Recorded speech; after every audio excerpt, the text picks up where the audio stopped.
Welcome everyone. তো আমরা আজকে সায়েন্সের আমরা যে চ্যাপ্টারগুলো কমপ্লিট করছি, তো আজকে আমরা পড়বো লাইফ প্রসেস। দুটো চ্যাপ্টার আমরা কমপ্লিট করে দিয়েছি। ফার্স্টে আমরা পড়েছি কি সেল নিয়ে, তারপরে টিস্যু নিয়ে পড়েছি। এটা ক্লাস নাইন। আজকে যেটা পড়বো ক্লাস 10, বায়ো, টোটালটাই বায়ো। তাহলে ক্লাস 10-এর 4টে চ্যাপ্টার আছে টোটাল। একটা লাইফ প্রসেস, একটা রিপ্রোডাকশন, আর একটা আছে হেরিডিটি, আর একটা কি একটা চ্যাপ্টার। যাই হোক 4টে চ্যাপ্টার আছে আমাদের। তো আজকে লাইফ নিয়ে আমরা লাইফ প্রসেস যেটা চ্যাপ্টার, ফার্স্ট চ্যাপ্টার বায়োলজি, সেটা ফার্স্টে আমরা বায়োলজি কমপ্লিট করবো। তারপরে আমরা কি করবো, তারপরে আমরা নেক্সট কেমিস্ট্রি কমপ্লিট করবো, তারপরে লাস্টে ফিজিক্স কমপ্লিট করবো। তাহলে কি গ্রুপ ডির আগে আমাদের, science group D form fill আপের আগে আমি কি চাইছি যে ফর্ম ফিল আপ যেদিন শেষ হবে সেদিন থেকে আমাদের কি চালু হবে, টোটালি গ্রুপ ডির একটা টার্গেট ব্যাচ আমরা চালু করব। তার আগে সায়েন্সটা আমরা কমপ্লিট করে নিই।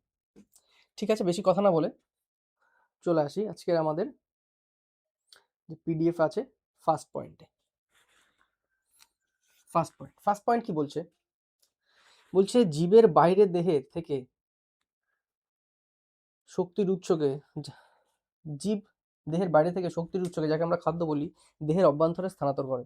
এই প্রক্রিয়ায় আমরা সাধারণত পুষ্টি বলে থাকি। পুষ্টি বলে কি নিউট্রিশন। তা ফার্স্ট আমরা বলবো নিউট্রিশন মানে কি, যে আমরা খাদ্য নিচ্ছি সেই প্রসেসগুলো কি হচ্ছে, যে কি হিসাবে আমরা খাদ্যগুলো নিচ্ছি। যেহেতু পৃথিবীতে জীবন ভিত্তিক অণুগুলোর উপর নির্ভরশীল, কার্বন ভিত্তিক অণুগুলোর উপর নির্ভরশীল, তাই এই খাদ্যগুলির বেশিরভাগই কার্বন ভিত্তিক। তাহলে আমরা ফার্স্ট পয়েন্ট থেকে আমরা কি পাচ্ছি, যে যে খাদ্যগুলো আমরা খাচ্ছি সেই খাদ্যগুলো, যে আমি হাইলাইট করেও এনেছি আজকে জিনিসগুলো, যে যে প্রত্যেকটা পয়েন্টে যেটুখানি ইম্পর্টেন্ট, পয়েন্ট তো টোটালি আমি পড়বো, কিন্তু যেটুখানি ইম্পর্টেন্ট আমি ওটা পড়বো, হাইলাইট করা থাকবে যেটুখানি ইম্পর্টেন্ট। তাহলে কি, তাই খাদ্যর উৎসগুলি বেশিরভাগই কার্বন ভিত্তিক। তাহলে কি, কার্বন বেসড খাদ্য আমরা খাচ্ছি এবং সেটাকে কি করে প্রসেস করে আমাদের শরীরের যে এক একটা সেলের জন্য যে ঊর্জাটা তৈরি হচ্ছে, সেই নিউট্রিশনটা আমরা কি করে পাচ্ছি সেটা নিয়ে আলোচনা। তা ফার্স্ট হচ্ছে নিউট্রিশন। টোটাল এই লাইফ প্রসেসের 3টে ভিডিও হবে, একটা নিউট্রিশন হবে।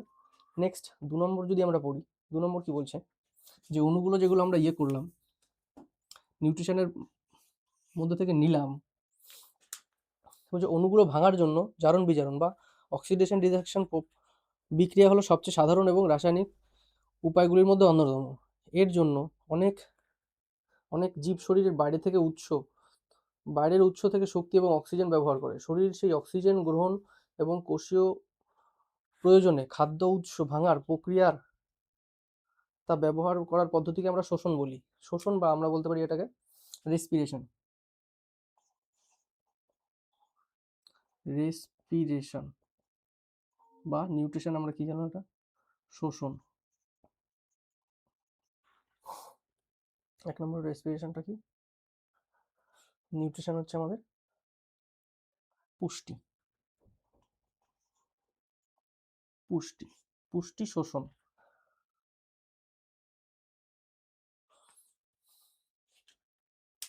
শোষণ বলি এককোষী জীবের ক্ষেত্রে খাদ্য গ্রহণ, গ্যাস বিনিময় এবং বর্জ্যর ক্ষেত্রে কোনো নির্দিষ্ট অঙ্গের প্রয়োজন নাও হতে পারে, কারণ জীবটির পুরো পৃষ্ঠই পরিবেশের সংস্পর্শে থাকে। এটা একটা ইম্পর্টেন্ট, এটাকে আমি হাইলাইট করে রাখি, যে এককোষী জীবের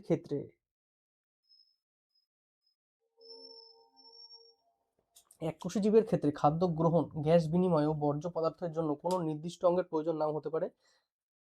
এটা নেক্সট আমরা যখন নেক্সট পয়েন্টে আছে অ্যামিবা, যখন আমরা করবো তখন দেখবো কি এককোষী যে কোষগুলো, এককোষী জীবগুলো যেগুলো, সাপোজ অ্যামিবা আছে, ব্যাকটেরিয়া আছে, যেগুলো এককোষী জীব, সেগুলো কি খাদ্য গ্রহণ করার জন্য কোনো অঙ্গ প্রত্যঙ্গ লাগে না। কিন্তু আমাদের খাদ্য গ্রহণ, খাদ্য বের করার জন্য বিভিন্ন অঙ্গ প্রত্যঙ্গ আছে, কিন্তু তাদের কোনো লাগে না। তারা একটা কোষের মাধ্যমেই, আমাদের কি অনেক কোষ, শরীরে অনেকগুলো কোষ থাকে, সেই কোষ দিয়ে ফার্স্টে আমাদের কি তৈরি হয়, টিস্যু তৈরি হয়।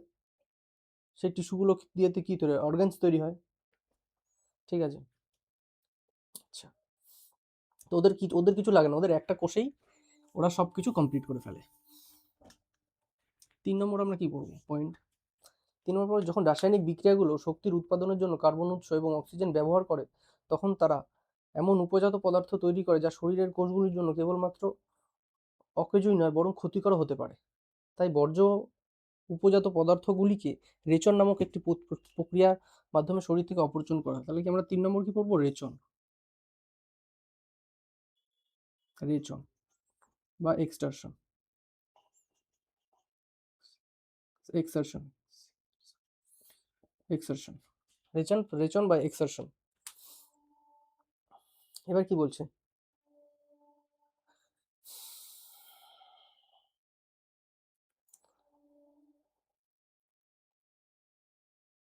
রেচন নামক একটা পদার্থ বাইরে ফেলে দেয়। আবার যদি বহুকোষী, এটা তাহলে এককোষী, যদি বহুকোষী জীবের শারীরিক গঠনের মৌলিক নিয়মগুলো অনুসরণ করা হয় তবে রেচনের জন্য একটি বিশেষ কলার বিকাশ ঘটবে, যার অর্থ পরিবহন ব্যবস্থাগুলোকে কখনোই বর্জ্য পদার্থ রেচন কলায় পরিবহন করতে হবে। মানে কি একটা আলাদা টিস্যু বহুকোষী, আমরা কি বহুকোষী।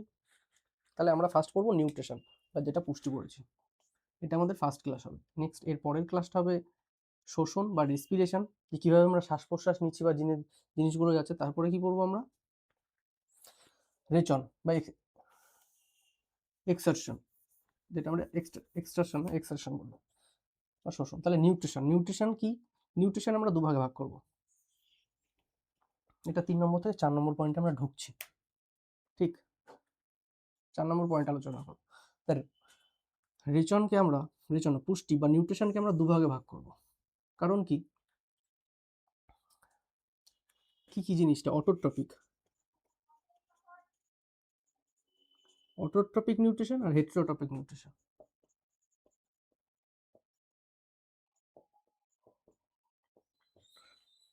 অটোট্রপিকের মধ্যে আমরা কি নিয়ে আলোচনা করব? যারা নিজেদের খাদ্য নিজেরা তৈরি করতে পারে, যেমন গাছ, বিভিন্ন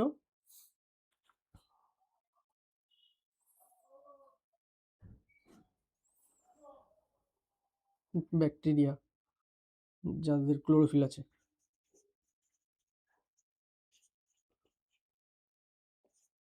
আর হেটেরোট্রপিক কি? যাদের এদের উপর অটোট্রপিকের উপর নির্ভরশীল থাকতে হয়, যেমন মানুষ।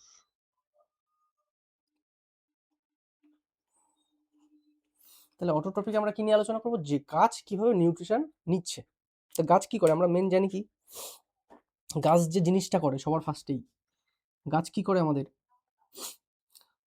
O2 নেয়, H2O নেয়। কোথা থেকে নিল? শিকড় থেকে। H2O নিল, প্লাস CO2 নিল। কোথা থেকে নিল? বাতাস থেকে। কিসের মাধ্যমে? সেটাও আমরা পড়বো কিসের মাধ্যমে নিচ্ছে। নিয়ে কি করলো?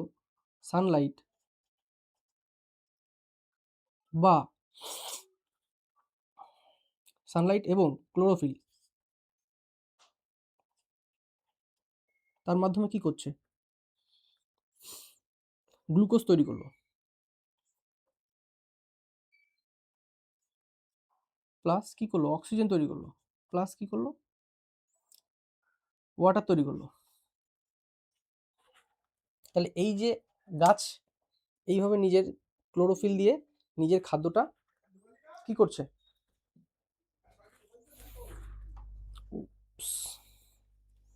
তৈরি করছে গাছ নিজে।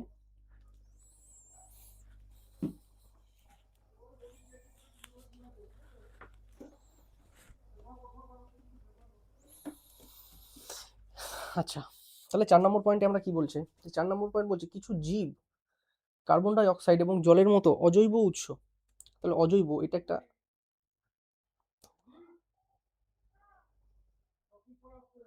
Inorganic source. এই যে একটা পয়েন্ট, লাইনটা আমি করে রাখি এখানে। ইনঅর্গানিক, অর্গানিক আর ইনঅর্গানিক যেটা ব্যাপার আমাদের। Inorganic sources from carbon dioxide water. তাহলে আমরা ফার্স্ট পয়েন্ট কি পেলাম? এটা নিয়ে পড়বোই। আমরা ফার্স্ট পয়েন্ট যেটা পেলাম যে কিছু কার্বন ডাই অক্সাইড, কিছু জীব কার্বন ডাই অক্সাইড এবং জল, অজৈব এবং জৈব উৎস।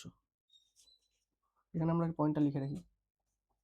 তাহলে আমরা কি বললাম? যে জল এবং CO2 এটা কি? অজৈব উৎস। অজৈব বা কি? ইনঅর্গানিক বলতে পারি, ইনঅর্গানিক। ঠিক, অজৈব উৎস থেকে প্রাপ্ত সরল খাদ্য উপাদান ব্যবহার করে এই জীবগুলো, অর্থাৎ স্বভোজী যারা সবুজ উদ্ভিদ এবং কিছু ব্যাকটেরিয়ার অন্তর্ভুক্ত করে। অন্যান্য জটিল জীবেরা জটিল খাদ্য ব্যবহার করে এবং এই জটিল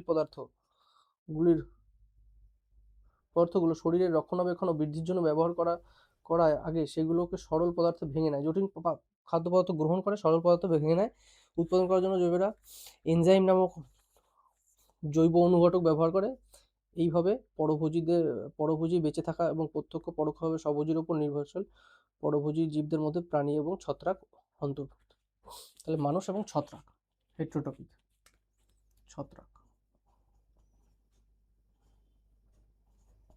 ছত্রাক অন্তর্ভুক্ত, ফাঙ্গি।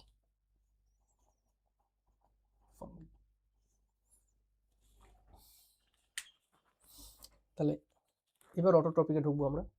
Autotrophic nutrition. অটোট্রপিকের নিউট্রিশনে কি বলছে, তাহলে এটা জাস্ট নিউট্রিশনের দুটো পয়েন্ট হলো যে নিউট্রিশন, হ্যাঁ ইনঅর্গানিক যেটা অটোট্রপিকের মধ্যে, এটা আলাদা, এটা অটোট্রপিকের মধ্যে।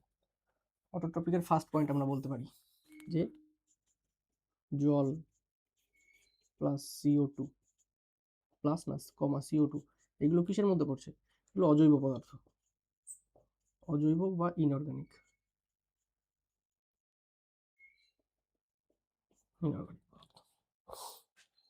এবার কি করলো, জল যেহেতু অটোট্রপ পড়বো, তাহলে অটোট্রপ বলতে যাদের মধ্যে ক্লোরোফিল আছে, যারা নিজের খাদ্য তৈরি করতে পারে।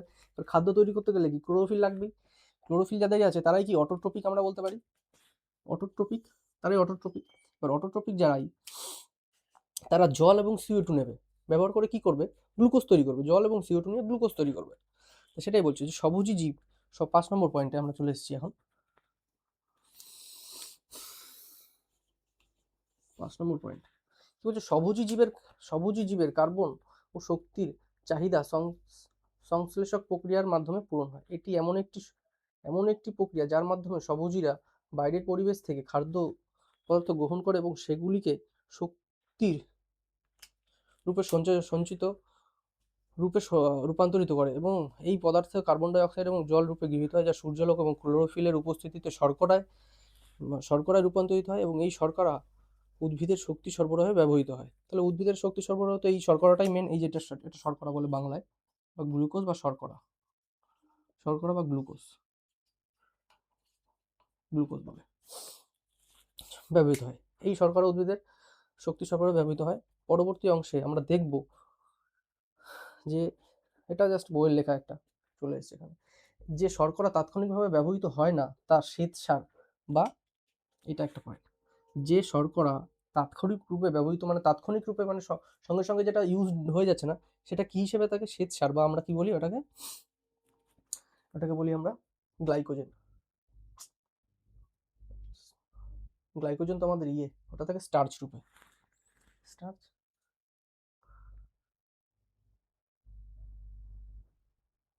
In the form of starch, starch, বা ওটাকে আমরা বলি শ্বেতসার। আর এটা জীবের মধ্যে। এবার এই যে খাদ্য, মানুষ হেটেরোটপিকে যখন এই সেম জায়গায় আমরা আসবো, যেটা মানুষ খাদ্য তৈরি করবে, খাদ্যগুলোকে নিউট্রিশনে রাখবে, সেই নিউট্রিশনের পরে যেখানে আসবো, মানুষ তো আমরাও কি করছি, খাদ্যগুলো নিয়ে সঞ্চিত করে রাখছি।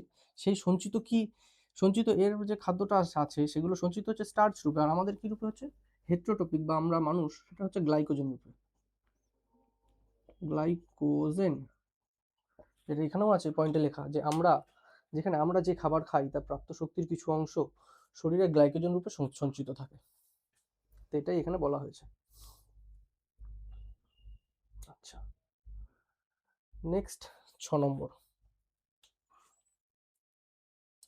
পয়েন্ট। 6 নম্বর পয়েন্ট কি বলছে, ক্লোরোফিল দ্বারা আলোক শক্তি শোষিত হয়। এবার ক্লোরোফিল দ্বারা আলোক শক্তি যেটা শোষিত হচ্ছে, ক্লোরোফিল কি করছে, আমাদের আলোক শক্তি শোষিত করছে, যেটা আমরা জানি আলোক শক্তি, বা আমরা এটাকে একটা পয়েন্ট হিসাবে করে রাখতে পারি যে হেটেরোটপিক ক্লোরোফিল যে শোষিত করছে সেটা কার সাথে বিক্রিয়া করছে? ক্লোরোফিল যেটা শোষিত করছে সেটা আলোক শক্তি, ক্লোরোফিল কি করছে? আলোক শক্তি শোষিত করছে, আলোক শক্তি শোষিত করছে। 2 নম্বর কি বলছে? আলোক শক্তিকে রাসায়নিক শক্তিতে রূপান্তরিত এবং জলের অণুকে হাইড্রোজেন ও বিভক্ত করা। মানে কি পরপর বলছে, তাহলে কি ক্লোরোফিল এবার কি বলছে? আলোক শক্তিকে রাসায়নিক শক্তিতে রূপান্তর। তাহলে নেক্সট আমাদের কাজ কি হচ্ছে? আলোক শক্তিকে, যেটা লাইট আমরা নিলাম, আলোক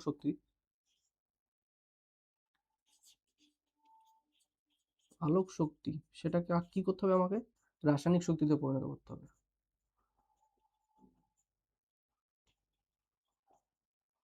রাসায়নিক শক্তিতে পরিণত করতে হবে এবং জলের অণুকে হাইড্রোজেন ও অক্সিজেনে বিভক্ত করা এবং সাথে সাথে জলকে হাইড্রোজেন এবং অক্সিজেনে পরিণত করা। তাহলে ফার্স্ট আমাদের কাজ কি? এটাকে আমরা 1 নম্বর কাজ করতে বলতে পারি, এটাকে আমরা 2 নম্বর কাজ বলতে পারি এর মধ্যে। আচ্ছা, নেক্সট কি বলছে?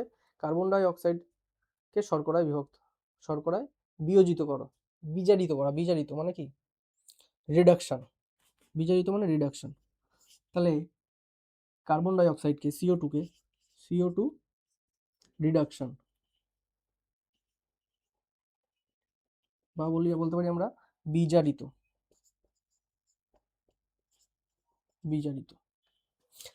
তাহলে আমাদের টোটাল হয়ে গেল এটা। আচ্ছা,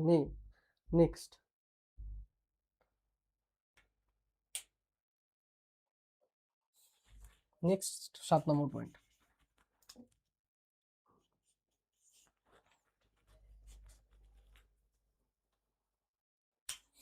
7 নম্বর পয়েন্ট কি বলছে? বলছে সালোক সংশ্লেষের জন্য এই ছিদ্রগুলি, সালোক সংশ্লেষের উদ্দেশ্যে ছিদ্রগুলি যেগুলো পাতার মধ্যে থাকছে, পাতার মধ্যে প্রচুর পরিমাণে ছিদ্র থাকে, আমাদের পাতায় প্রচুর পরিমাণে গ্যাসের আদান প্রদান ঘটে। তবে এখানে একটি উল্লেখ করা জরুরি যে কাণ্ড, মূল এবং পাতার পৃষ্ঠতল দিয়েও গ্যাসের আদান প্রদান হয়। তাহলে এই যে CO2টা নিচ্ছে, এটা যদি আমরা আলাদা করে একটা বক্সে রাখি,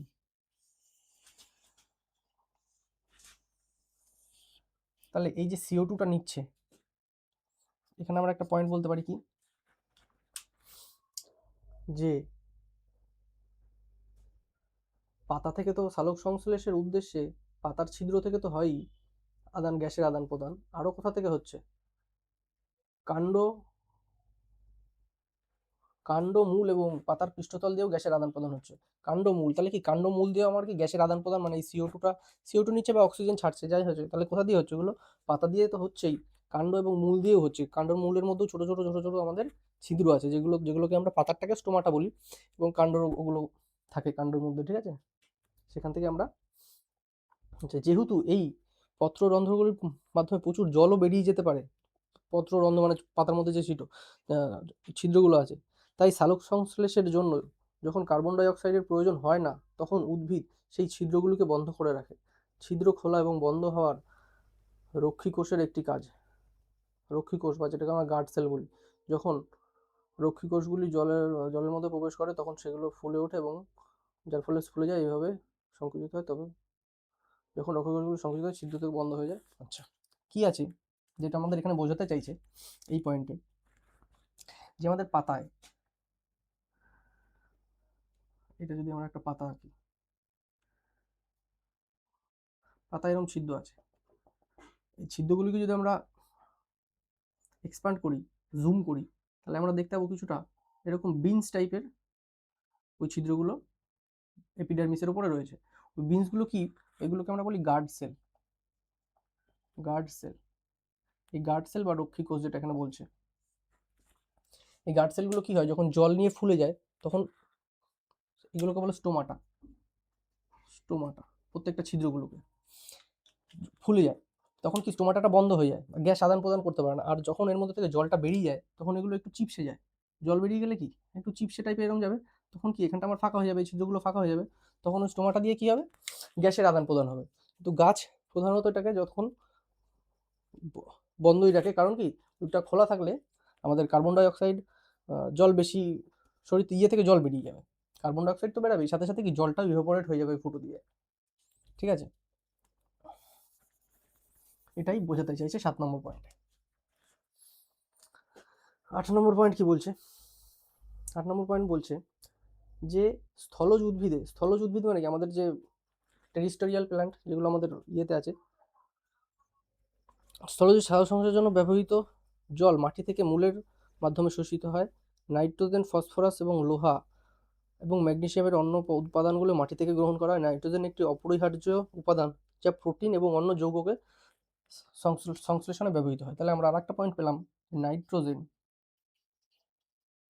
নাইট্রোজেন নাইট্রোজেন কি করছে? প্রোটিন এবং অন্যান্য যৌগ সংশ্লেষণে সাহায্য করে। প্রোটিন এবং অন্যান্য যৌগ সংশ্লেষণে সাহায্য করে। ঠিক, নাইট্রোজেন, তাহলে নাইট্রোজেন আমার লাগবেই। ঠিক, সে বলছে এটি অজৈব নাইট্রোজেন, যেগুলো অজৈব নাইট্রোজেন মানে কি, যেগুলো আমাদের সার দেয়। নাইট্রোজেন নাইট্রেট বা নাইট্রাইট রূপে শোষিত হয় অথবা জৈব যৌগ হিসাবে শোষিত হয়, যা ব্যাকটেরিয়া বায়ুমণ্ডলীয় নাইট্রোজেন থেকে প্রস্তুত করা হয়। তাহলে এই যে নাইট্রোজেনটা লাগবে, হয় এটা নাইট্রোজেন সার আমাদের অজৈব যৌগ, যেটা চাষিরা দেবে সার হিসাবে, আর না হলে একটা ব্যাকটেরিয়া আছে যে বাতাস থেকে, ওটাকে সাইনোব্যাকটেরিয়া বলা হয়, বাতাস থেকে কি করে ও নাইট্রোজেনটা নিয়ে মানে ব্যাকটেরিয়াটা শিকড়ের দিকেই বেশি পাওয়া যায়, মাটিতে নাইট্রোজেনের পরিমাণটা বাড়িয়ে দেয়, ওখান থেকে গাছটা নাইট্রোজেন নেবে, হয় চাষি দেবে নাহলে ওই ব্যাকটেরিয়া থেকে নেবে। ব্যাকটেরিয়া থেকে একটু কম নেয়, যেহেতু বেশি লাগে বলে আমাদের কি চাষিরা ওই ইয়েটা দিয়ে দেয়। আচ্ছা, এটাকে একটু ছোট করে যদি রাখা যেত স্মার্ট বোর্ড হলে, তাহলে আমাদের এইখানেই তাহলে মোটামুটি আমরা কি বললাম, অটোট্রোপে যে জল এবং CO2, ইনঅর্গানিক একটা পয়েন্ট করলাম। স্টার্চ স্টার্চ যেটা স্বেচ্ছারূপে কি আমাদের খাদ্য, যেটা বেশি বানানো খাদ্য সঞ্চিত থাকে। ক্লোরোফিল ফার্স্ট, আর যখন আমাদের সিস্টেমটা হয়, গাছ যখন করে, সেটা কি করে ফার্স্টে ক্লোরোফিল আলোক শক্তি নেয়, আলোক শক্তিটা রাসায়নিক শক্তিতে রূপান্তরিত হয়, এবং জলটা নিয়েছে শিকড়, সেটা হাইড্রোজেন এবং অক্সিজেনে পরিণত হয়। 3 কি, যে কার্বন ডাই অক্সাইড সেটা রিডাকশন প্রক্রিয়ায় গেলে তারপরে গিয়ে 3টে আমাদের এই শর্করাটা তৈরি করছে। শর্করাটা আমাদের স্টার্চ রূপে যেটা বেশি হয়ে যাচ্ছে সেটা থেকে যাচ্ছে। নাইট্রোজেন লাগে গাছের কিসের জন্য? প্রোটিন এবং যেগুলো যৌগ আছে সেগুলোকে সিনথেসাইজ করার জন্য। ঠিক, তাহলে অটোট্রপিক আমরা বললাম। বেশি বেশি পড়বো না, বেশি বেশি মুছবো না, আমি জাস্ট এখান থেকে হালকা মুছে দিই যাতে আমি হেটেরোটপিকটা পড়াতে পারি। তাহলে আমরা আগেই পড়েছি গ্লাইকোজেনটা আমরা একটা পয়েন্ট হিসেবে লিখে রাখি এখানে, গ্লাইকোজেন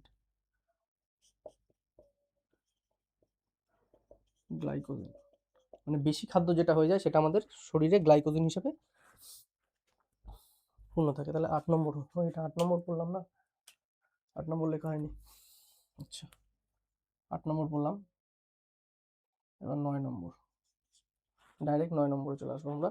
হেটেরোটপিক নিউট্রিশন কি? যে নিউট্রিশন আমাদের মানুষরা ইউজ করছে, বা কিছু ছত্রাক আছে যেগুলো ফাঙ্গি মানে মাশরুম ফাশরুম ওরা ইয়ে করছে।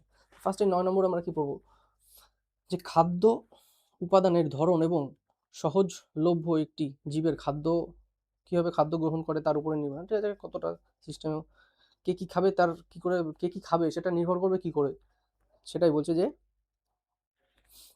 খাদ্যের সহজলভ্যতা এবং খাদ্যের ধরনের উপর সেটা নির্ভর করে। কিছু জীব আছে দেহের বাইরে খাদ্য উপাদান ভেঙে ফেলে এবং তারপর শোষণ করে।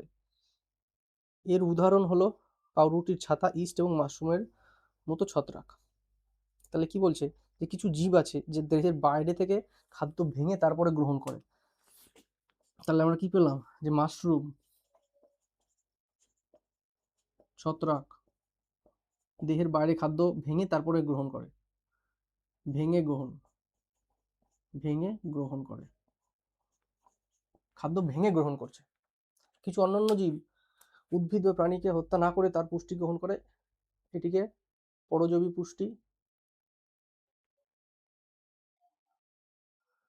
পুষ্টি বা এগুলো হচ্ছে পোকা, উকুন, জোঁক, ফিতাকিমির মতো বিভিন্ন জীব। মানে কি, যেগুলোকে আমরা কি বলি, প্যারাসিটিক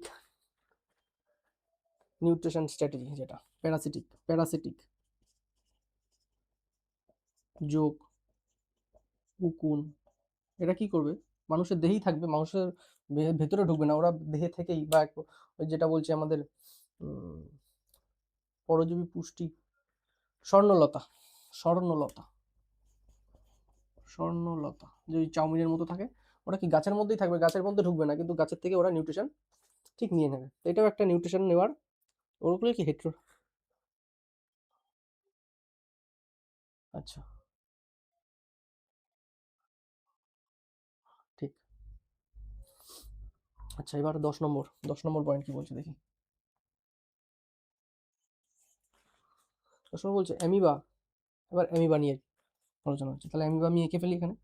অ্যামিবা কি করে, অ্যামিবার মেন ব্যাপার হলো অ্যামিবা এককোষী জীব। অ্যামিবা এককোষী জীব, সিঙ্গেল সেল, ইউনিসেলুলার, এককোষী এককোষী।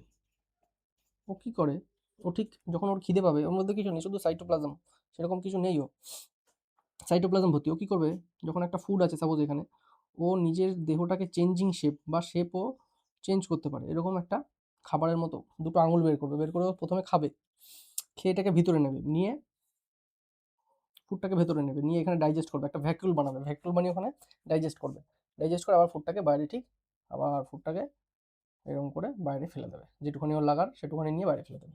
তো এটা হচ্ছে অ্যামিবা এরকমভাবে খাদ্য তৈরি করে। সেটাই এখানে বলছে যে অ্যামিবা কোষ পৃষ্ঠের আঙুলের মতো অস্থায়ী সম্প্রসারণ ব্যবহার করে খাদ্য গ্রহণ করে, যা একটি ভ্যাকুইলের ওপর একত্রিত হয়। জটিল পদার্থগুলি সরল পদার্থ ভেঙে যায় এবং পরে সাইটোপ্লাজমে ছড়িয়ে পড়ে। সাইটোপ্লাজম সেলের মধ্যে থাকে, যেটা আমরা সেটাকে সাইটোপ্লাজম বলি তরল আকারে, এটা আমরা পড়েছি সেলের মধ্যে, সেল চ্যাপ্টার যখন পড়েছি। সাইটোপ্লাজমে ছড়িয়ে পড়ে এবং অবশিষ্ট অপরিপাচিত পদার্থ কোষের পৃষ্ঠ থেকে স্থানান্তরিত হয়ে বাইরে বের করে দেয়। প্যারামেসিয়াম একটি এককোষী জীব। প্যারামেসিয়াম কিছুটা এরকম দেখতে, এরকম একটা শরীরে প্যারামেসিয়াম এটা এককোষী জীব। প্যারামেসিয়াম একটি এককোষী জীব যার কোষের একটি নির্দিষ্ট আকৃতি আছে এবং একটি নির্দিষ্ট স্থান দিয়ে খাদ্য গ্রহণ করে, নির্দিষ্ট একটি আকৃতি আছে। তাহলে এটা হলো অ্যামিবা। 2 নম্বর যদি আমি বলি, এটাকে সাইড করে দিয়ে, সরি, এটা হচ্ছে আমার গাছেরটা অটোট্রপিক, এটা হেটোট্রপিক। 2 নম্বর এটা কি, এটা হচ্ছে আমার প্যারামেসিয়াম।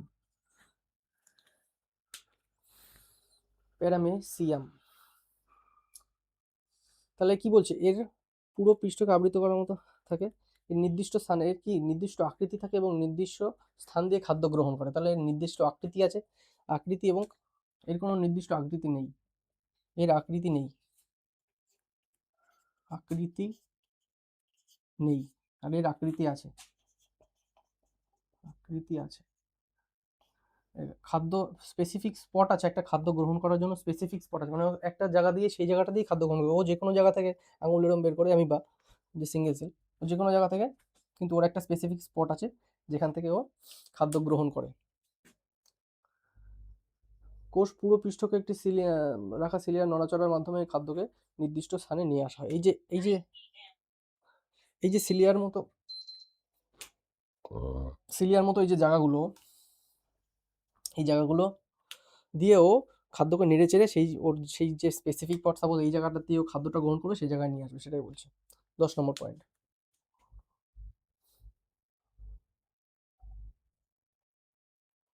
এবার 11 নম্বর আমাদের মানুষের শুরু হলো। 11 নম্বর পয়েন্ট, ঠিক আছে। মানুষের আমি যদি ডাইজেস্টিভ সিস্টেমটা কিছুটা আঁকি, তাহলে অ্যামিবা আর পড়লাম, এবার আমরা মানুষেরটা পড়বো। হেটেরোটপিক আমি অটোট্রপিক মুছে দিই, মানুষেরটা চলে এসেছি, মানে এগুলো আমাদের আর রেখে লাভ নেই। মানুষেরটা এবার আমাদের ভালো মতো বুঝতে হবে, কারণ নিউট্রিশনে মানুষেরটাই সব থেকে বেশি কোশ্চেন এখান থেকেই আসে। তাহলে আমরা কি করি, আমরা ফার্স্টে একটা জেনারেলি আমরা একটা ধারণা নিই, তারপর আমরা পয়েন্টগুলো পড়বো। তাহলে আমাদের সবার ফার্স্টে কি থাকে, যদি আঁকাটা তো আঁকতে পারবো না আমি, তো সবার ফার্স্টে আমাদের সাপোজ যে যে জায়গা থেকে আমাদের জিনিসগুলো নিঃসৃত হয়, সবার ফার্স্ট আমাদের মুখে। যখন আমরা খাবার খাই তখন মুখের মধ্যে আমাদের কি আছে? আচ্ছা, নেক্সট ওটা গেল।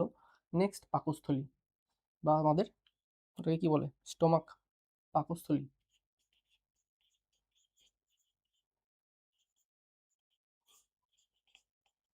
পাকস্থলী থেকে তারপর স্মল ইন্টেস্টাইন, বা এটাকে কি বলে, ক্ষুদ্রান্ত।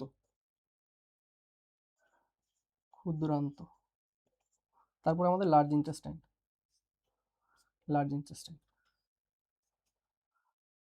বা বৃহদান্ত।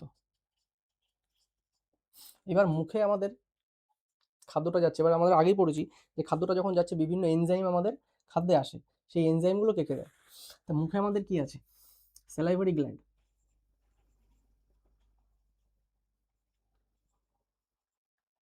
ঠিক। এরপর ও কি দেবে? টাইলিন। কি করবে? স্টার্চ। স্টার্চকে কি করবে? কার্বোহাইড্রেটকে স্টার্চ করবে। কার্বকে কি করবে? স্টার্চ রূপে ভাঙবে। নেক্সট কি আছে? পাকস্থলীটাকে উপরে লিখতে হবে, কারণ এর মধ্যে আর কিছু না। মুখের মধ্যে স্লাইভারি গ্ল্যান্ড, ও দিল স্লাইভা, আর কেউ কিছু দিচ্ছে না। নেক্সট এবার আমরা যদি পাকস্থলী বলি, পাকস্থলীতে আমাদের কে দেবে? পাকস্থলীতে আমাদের দুজন দেয় না, পাকস্থলীতে শুধু লিভার, বাইল দেবে না, দুজন। পাকস্থলীর মধ্যে একটা আছে কি, আর লিভার, এখান থেকে লিভার। লিভার কি দেবে? বাইল। আর পাকস্থলীর মধ্যে আমাদের কি আছে? পাকস্থলীর মধ্যে আমাদের ইন্টাস্টেনিয়াল, বা এটা আমরা ইন্টাস্টাইন বলি, ইন্টাস্টেনিয়াল গ্ল্যান্ড, ইন্টাস্টেনিয়াল গ্ল্যান্ড। আচ্ছা, এর মধ্যে কে করবে? এর মধ্যে স্মল ইন্টেস্টাইনে সবার ফার্স্টে ঢুকতে ঢুকতে কে করবে? না, পাকস্থলীর মধ্যে সরি, লিভারটা, এ বাবা মুসলাম কেন, স্মল ইন্টেস্টাইনে। স্মল ইন্টেস্টাইনে যখন ঢুকবে তখনই আমাদের লিভার কি দেয়? ওখানে বাইল দিয়ে দেয়, কারণ এখানে অ্যাসিড হয়ে থাকে। লিভার কি দেবে? বাইল। আর এখানে কে করবে সিক্রেশন? পেনক্রিয়াস। স্মল ইন্টেস্টাইনে সব পূর্ণ হয়ে গেল, লার্জ ইন্টেস্টাইনে কেউ কিছু দেবে না। লার্জ ইন্টেস্টাইনে শুধু একটা কাজ, সেটা জল শোষণ, এটা সব থেকে ইম্পর্টেন্ট। এবার আমরা পয়েন্টগুলো পড়বো, আর আমরা এখানে ইয়ে করবো। আচ্ছা, এখন নম্বর কি বলছে? পরিপাক। পরিপাক মূলত মুখ থেকে পায়ু পর্যন্ত পরিপাক, যেটা আমাদের ইয়ে স্বাভাবিক খাদ্য, স্বাভাবিকভাবে খাদ্যকে এমনভাবে পরিক্রিয়াজিত করতে হবে যাতে ছোট এবং একই ধরনের কণা করতে হয়। এর জন্য দাঁত সবার প্রথমে খাবারকে চূর্ণ করে, ঠিক আছে? যেহেতু নলের ভেতরে আমাদের অয়েসোফেগাস দিয়ে যাবে খাদ্য, তাই খাদ্যকে ভেজানোর জন্য এবং চলাচল মসৃণ হয়, তাহলে কি ওই ইয়েটা হয়। আচ্ছা, যখন আমরা পছন্দের কোনো খাবার খাই তখন আমাদের মুখে জল আসে। এটি শুধু জল নয়, এটি লালা গ্রন্থি, যেটা লালা গ্রন্থি থেকে নিঃসৃত হওয়া লালা নামক পদার্থ। তাহলে স্যালাইভারি গ্ল্যান্ড বা লালা গ্রন্থি আমরা বলি, লালা গ্রন্থি। সবার ফার্স্টে কি হলো? লালা, বা যেটা আমরা বলি স্যালাইভা।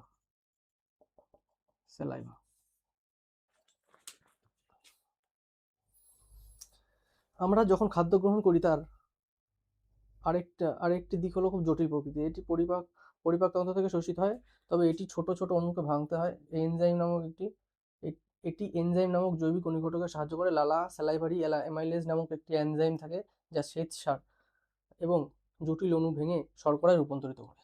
শ্বেতসার মানে স্টার্চকে ভেঙে কার্বোহাইড্রেট, সরি আমি এখানে আবার ভুল করেছি, স্টার্চকে ভাঙে কার্বোহাইড্রেট করে, বা শ্বেতসারকে ভেঙে শর্করা কার্বস করে দেয়।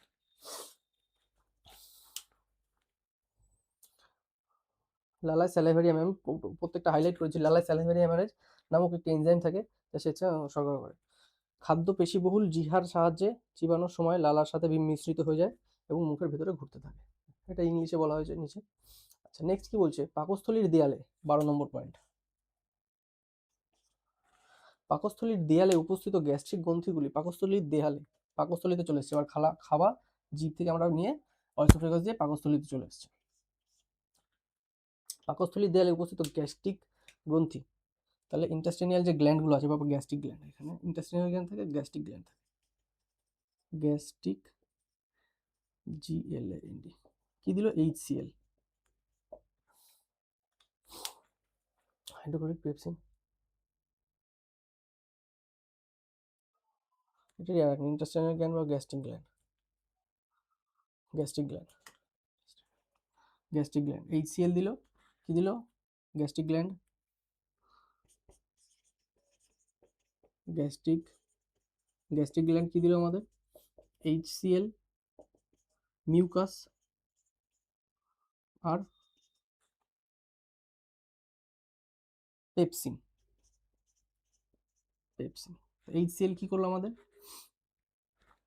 HCl হাইড্রোক্লোরিক অ্যাসিড অম্লীয় পরিবেশে তৈরি করে, যা পেপসিনের এনজাইমের কার্যকারিতাকে সহায়তা করে।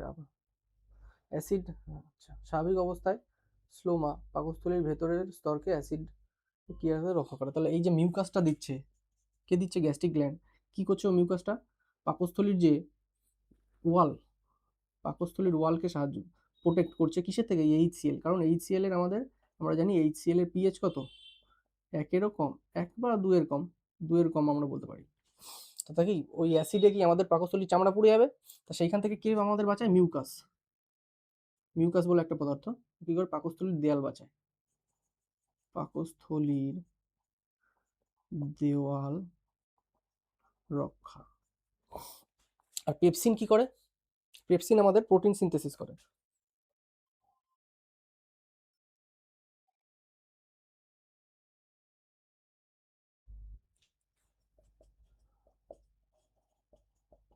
প্রোটিন। এবার খাবার গ্যাস্ট্রিক গ্ল্যান্ড থেকে কোথায় আসবে আমাদের, স্মল ইন্টেস্টাইন পাকস্থলী থেকে নির্গত হওয়ার সময় ফিনক্লার 13 নম্বর পয়েন্ট, 13 নম্বর পয়েন্ট কি বলছে, পাকস্থলী থেকে খাদ্য নির্গমনের সময় ফিনক্লার বা এটা স্পিনচলার হবে, স্পিনচলার পেশি দ্বারা নির্গত হয়, অল্প অল্প করে খাদ্য ক্ষুদ্রান্তে প্রবেশ করায়, পাকস্থলী খাদ্য থেকে ক্ষুদ্রান্তে প্রবেশ করে, এটি পৌষ্টিক নালীর দীর্ঘতম অংশ, তাহলে কি আমাদের যে সব থেকে দীর্ঘতম, এটাই প্রায় অনেকটা দীর্ঘতম অংশ, দীর্ঘতম সব থেকে, সেটা সবাই জানে যে ক্ষুদ্রান্ত হচ্ছে আমাদের সব থেকে দীর্ঘ লম্বা, সালা এটা বৃহদান্ত হবে নাকি, কি বলে এটা, ক্ষুদ্রান্ত, এটা ক্ষুদ্রান্ত করে মানে কোন সরু ওটা ধরছে, পাকস্থলী থেকে বিভিন্ন প্রাণীর ক্ষেত্রে অভ্যাসের ওপর নির্ভর করে ক্ষুদ্রান্তের বিভিন্ন দৈর্ঘ্য হয়, ঘাস এবং তৃণভোজী প্রাণীদের সেলুলোজ হজমের জন্য দীর্ঘান্ত দীর্ঘতর ক্ষুদ্রান্তের প্রয়োজন হয়, এবং মাংস হজমের বাঘ ফাগের মতো ছোট ক্ষুদ্রান্তের প্রয়োজন, এটা অতটা ইয়ে নেই, এটা না করলেও হয়, এটাকে আমরা ইয়ে করে দিই, এটা থাকো, এটা একবার কোশ্চেনে দিয়েছিল, এটা রেলেই একবার এসেছিল। নেক্সট কি বলছে, 14 নম্বর পয়েন্ট, 14 নম্বর পয়েন্ট কি বলছে, ক্ষুদ্রান্তই শর্করা, প্রোটিন এবং চর্বির সম্পূর্ণভাবে পরিপাক ঘটায়, এই উদ্দেশ্যে যকৃৎ এবং অগ্নাশয় ক্ষরণ গ্রহণ করে, অগ্নাশয়, প্যানক্রিয়াস এবং প্যানক্রিয়াস, অগ্নাশয় লিভার, যকৃৎ থেকে বাইল পাচ্ছে, বাইল কি করছে, এই যে অ্যাসিডটা যেটা এসেছিল এই সেলের জন্য, টোটাল খাবারটা অ্যাসিড হয়ে গেছিল, সেই খাবারটাকে কি করে দিল, বেসিক করে দিল, বেসিক বা ওটাকে আমরা কি বলি, কি বলছে, পাকস্থলী অল্পীয় থাকে, অগ্নাশয় এনজাইমের ক্রিয়ার জন্য এটিকে ক্ষারীয় করা প্রয়োজন হয়, তাহলে ক্ষারীয় করে, বেসিক বা ক্ষারীয় করে দিল, ক্ষারীয়কে করলো বাইল করে দিল, কোথা থেকে নিল বাইলটা, লিভার থেকে, বাইল মানে কি আমাদের থাকে লিভারের নিচে, pancreas and this purpose, liver আর প্যানক্রিয়াস, যেটা থাকে আমাদের বাইল জুস কোথায় থাকে, লিভারের নিচেই বাইল জুস থাকে, ওখান থেকে বাইল পেয়ে বেসিক করে দিল। তারপরে কি বলছে, বলছে যে পাকস্থলী থেকে আসা যে খাদ্য অম্লীয় থাকে মানে অ্যাসিডিক থাকে, অগ্নাশয়ের এনজাইমের ক্রিয়ার জন্য এটি ক্ষারীয় করা প্রয়োজন, যকৃৎ থেকে নিঃসৃত পিত্তরস বা পিত্তরস চর্বির উপর ক্রিয়া করার পাশাপাশি এই কাজটিও করে। তাহলে কি এই পিত্তরস যেটা করছে সেটা কিসের উপরে, চর্বি বা ফ্যাটের উপরেও কাজ করে, ফ্যাটের উপরে কাজ করছে, চর্বির উপরেও কাজ করছে। এবার যে চর্বি অন্ত্রে বড় বড় গোলকের আকারে থাকে, যেটা এনজাইমের জন্য সেগুলোকে ছোট করা প্রয়োজন। পিত্ত লবণগুলিকে সেই ছোট ছোট আকারে ভেঙে দেয়। পিত্ত লবণগুলো সেই ছোট ছোট গোলকে ভেঙে দেয় সাবানের ময়লা এমানসিফিকেশনের জন্য মতো। তাহলে এই যে বাইল, এটা ফ্যাটকে কি করে দিল, লার্জার গলবিউলস থেকে স্মলার গলবিউলসে করে দিল। লার্জ মানে বড় থেকে ছোট করে দিল। ফ্যাটগুলো বড় বড় আকারে ছিল, সেগুলোকে কি করলো, ছোট ছোট আকারে করে দিল, যাতে কি আমার নেক্সট সুবিধা হয়, আরো ভাঙতে সুবিধা হয়। কারণ সেটাকে একদম ছোট ছোট করে ভাঙতে মেন হচ্ছে আমাদের ভেঙে একদম ছোট করে সেটা যাতে প্রত্যেকটা সেলে পৌঁছানো যায়। নেক্সট 15 নম্বর পয়েন্ট। 15 নম্বর পয়েন্ট কি বলছে? 15 নম্বর পয়েন্ট বলছে অগ্নাশয় হচ্ছে আমাদের প্যানক্রিয়াস থেকে অগ্নাশয় রস নিঃসৃত হয়, প্যানক্রিয়াটিক জুস। অগ্নাশয় থেকে কি রস নিঃসৃত হচ্ছে, প্যানক্রিয়াটিক জুস কি করছে, নিশ্চিত হয়, যাতে প্রোটিন হজমের জন্য ট্রিপসিন এবং ইমালসিফাইড চর্বি ভাগার জন্য লাইপেজ। প্রোটিন আর ফ্যাট, প্রোটিনের জন্য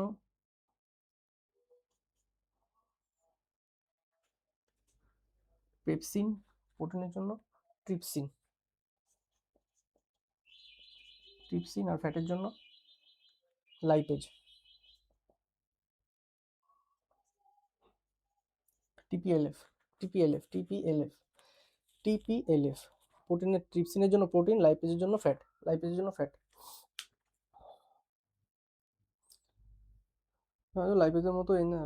মতো এনজাইম থাকে, কিসের মধ্যে থাকছে, এটা প্যানক্রিয়াসের মধ্যে। ঠিক, ক্ষুদ্রান্তের প্রাচীরে গ্রন্থি থাকে যা অন্ত্রের রস নিঃসৃত করে। ক্ষুদ্রান্তের প্রাচীরে গ্রন্থি থাকে। তাহলে এবার কি, ইন্টেস্টাইনিয়াস জুস বেরাবে। উপস্থিত এনজাইম অবশেষে ক্ষুদ্রান্তের প্রাচীরে গ্রন্থি থাকে যা অন্ত্রের রস নিঃসৃত করে। তাহলে এর নিচে অন্ত্রের রস মানে ইন্টেস্টাইনিয়াল জুস। এটাকে প্যানক্রিয়াস দিল কি, প্যানক্রিয়াটিক জুস। এবার এই ইন্টেস্টাইনিয়াল জুস দেবে। সেই জুসটা কি কাজ করবে, উপস্থিত এনজাইমগুলো অবশেষে প্রোটিনকে অ্যামাইনো অ্যাসিড, এই প্রোটিন যেটা এসেছিল ট্রিপসিন ভেঙেছে, সেই প্রোটিনকে অ্যামাইনো অ্যাসিড, শর্করাকে গ্লুকোজ এবং চর্বিকে ফ্যাট অ্যাসিডে বা গ্লাইসেরলে রূপান্তরিত করবে। প্রোটিনকে অ্যামাইনো অ্যাসিডে, জটিলকে শর্করায় এবং চর্বিকে ফ্যাটি অ্যাসিড বা গ্লাইসেরলে রূপান্তরিত করবে, ফ্যাটি অ্যাসিড ও গ্লাইসেরলে রূপান্তরিত করবে। ঠিক, তাহলে বৃহদান্ত্রটা যদি আমরা আরেকটু নিচে করে দিই, তাহলে এটা কি করছে, প্রোটিনকে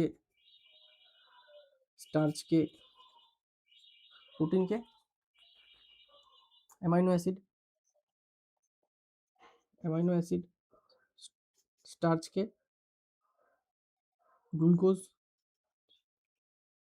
যেটা আবার আমাদের গাছের, যে যখন আমরা গাছ প্লান্ট করেছিলাম তখনও গ্লুকোজ এসেছিল। তাহলে কি লাস্ট আমরা গ্লুকোজ আসলো, প্রোটিন যেটা ডাইরেক্ট রক্তে চলে যাবে, গ্লুকোজ যেটা সঞ্চিত থাকবে বা যেটুখানি আমাদের কাজ করে সেটা করব। আর কি ফ্যাট যেটা স্টোর থাকে, ফ্যাটকে কিসে, গ্লাইকোজেন, গ্লিসেরল, ফ্যাটি অ্যাসিড বা গ্লিসেরল, ফ্যাটি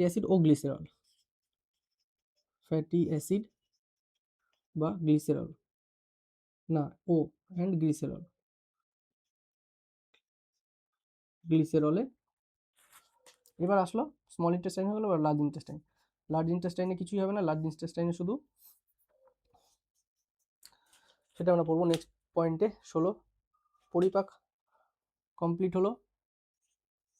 16 নম্বর পয়েন্ট কি বলছে, পরিপাক হওয়া খাদ্যে অন্ত্রের প্রাচীরে থাকা সদিশ হয়। ক্ষুদ্রান্তের ভেতরে আস্তরণে অসংখ্য আঙুলের মতো প্রবর্তক থাকে, যাদের ভিল্লি বলা হয়। এই যে ক্ষুদ্রান্ত, এটা এখনো পরে দেবো, এর শেষে আনি। ক্ষুদ্রান্তর মধ্যে কি থাকে, ভিল্লি থাকে, ছোট ছোট আঙুলের মতো, ফিঙ্গার লাইক, আঙুলের মতো। কিসের মতো, আঙুলের মতো কি থাকে, আঙুলের মতো প্রবর্তক থাকে, যাদের মধ্যে ভিল্লি বলা হয়। এটি শোষণের জন্য পৃষ্ঠতল বৃদ্ধি করে। তাহলে কি করছে, ভিলিটা কি করছে, ইন্টেস্টাইন এর মধ্যে সবকিছু এগুলোর শোষণ হয়ে যাবে। যখন লার্জ ইন্টেস্টাইনে আসবে তখন আর শোষণ বাকি থাকে না, না যখন আমাদের ক্ষুদ্রান্তে আসবে, যখন বৃহদান্তে আসবে, বৃহদান্তে আমাদের কোনো শুধু জল শোষণ হবে, এখানে শুধু জল শোষণ হবে। যত আমাদের যত কিছু আছে প্রোটিন, স্টার্চ, ফ্যাট সব এখানে আমাদের স্মল ইন্টেস্টাইনে হয়ে যাবে। স্মল ইন্টেস্টাইনে কে শোষণ করবে? ভিল্লি। ভিল্লি কি কিরম দেখতে? আঙুলের মতো দেখতে। ও কি করে? সারফেস এরিয়াটা দেয় যেখান থেকে শোষণ হয়। তো ভিল্লিগুলিতে প্রচুর রক্তনালী থাকে যা শোষিত খাদ্যকে শরীরের প্রতিটি কোষে পৌঁছে দেয়, যেখানে এটি শক্তি উৎপাদন, নতুন কলা গঠন এবং পুরনো কলার মেরামত করে। অপরিশোষিত খাদ্য বৃহদান্তে পাঠানো হয়, যেখানে যেখানে এর প্রাচীর এবং এই পদার্থ থাকে জল শোষণ করে। অবশিষ্ট পদার্থ মলদ্বার দ্বারা শরীর থেকে বের হয়ে যায়। এটি বর্জ্য পদার্থ নির্গমনে মলদ্বারের ফিল্টার পেশি দ্বারা নিয়ন্ত্রিত হয়। তাহলে আমরা অটোট্রপিক এবং হেটারোট্রপিকের মধ্যে মানুষ, সেটাও আমরা পড়লাম। 16টা পয়েন্টের মধ্যে প্রত্যেকটাই হাইলাইট করা। নিউট্রিশন আমরা কমপ্লিট করলাম। তাহলে এবার নিউট্রিশন পেয়ে গেছি, এরপরে আমার তাহলে কি বাকি থাকলো? একটা হচ্ছে ট্রান্সপোর্টেশন,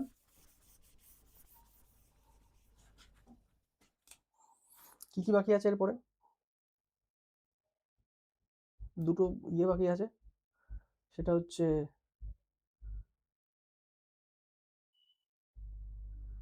রেসপিরেশন অ্যান্ড এক্সারশন। এরপরের যে ভিডিওটা আসবে সেটা আসবে রেসপিরেশন বা শোষণ। তারপরেরটা কি আসবে? তারপরটা হবে এক্সারশন, বা যেটাকে আমরা বলে থাকি কি,